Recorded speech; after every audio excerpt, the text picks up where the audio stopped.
So I'm trying to start a series where I explain Norse sagas in under 3 minutes to help make the information more easily accessible to more people.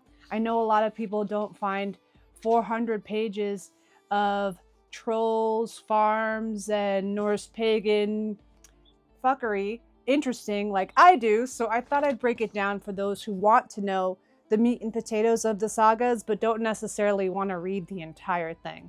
So today I'm going to do Grettis Saga. And Grettis Saga is one of the most famous sagas ever written in Iceland.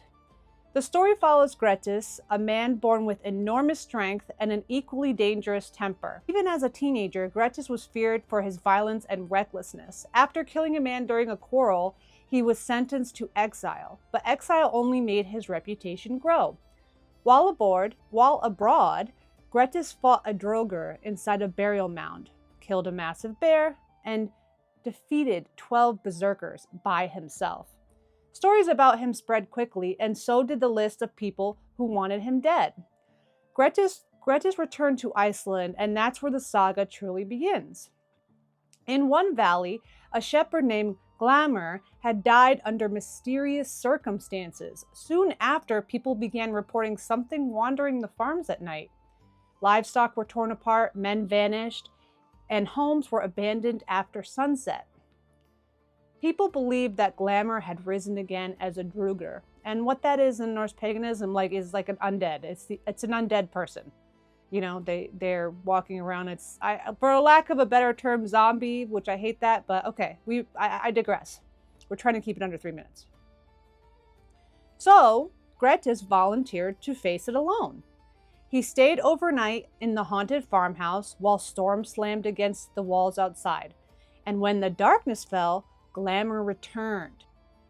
The saga says the two fought so violently that they nearly destroyed the farmhouse.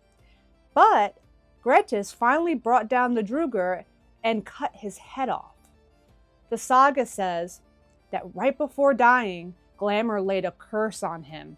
And from that night forward, Grettis became afraid of the dark. His luck collapsed, violence followed him wherever he went, and every year his isolation grew worse. Eventually, after several deadly conflicts and a disastrous fire tied to his name, Grettis was declared an outlaw. And in medieval Iceland, outlawry was almost a death sentence. Anybody can kill you, nobody can legally shelter you, you survived alone, or you died alone. He wandered through the wilderness of Iceland, hunted from place to place, fighting other outlaws, trolls, and supernatural creatures while his enemies closed in around him. Through it all, his mother Odis and his younger brother Lugi remained fiercely loyal to him. In the final years of his life, Grettis took refuge on the island of Drage, alongside Illugi. The island kept enemies away for a while, but then a bewitched log washed ashore. Grettis injured his leg, chopping it for firewood, and the wound began to rot through sorcery. Weak, feverish, and unable to properly fight, Grettis was finally overwhelmed when enemies reached the island. Both Grettis and Illugi died there together, but the saga does not end there.